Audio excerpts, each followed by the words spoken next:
Assalamualaikum. Untuk menu sahur kali ini sama bikin balado jengkol teri. Pertama kita bongkar dulu harta karun kita, yaitu jengkol yang udah dipendam selama sebulan sebelum bulan puasa. Saya udah pendam. Oke, kita cuci dulu. Sebenarnya saya masaknya sore gitu bareng mie ayam tadi, cuman pada bukanya mie ayam semua, jadi ya udah jengkol terlupakan buat sahur aja lah. Kita iris dulu sebentar untuk temennya, tadi ada teri sama ikan asin buat temennya ya, karena jengkol sedikit gitu ya. Udah kita goreng dulu, jengkol juga goreng tadi.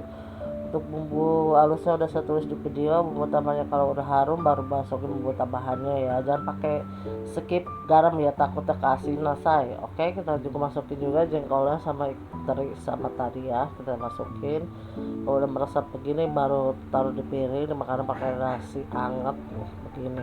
Sahur makan begini, menyala kamar mandiku. Tambahin juga tadi daun pepaya buat lalapannya, udah kayak kambing kata Ayu. Oke, semoga suka resep saya, enak banget dijamin, mantul dah.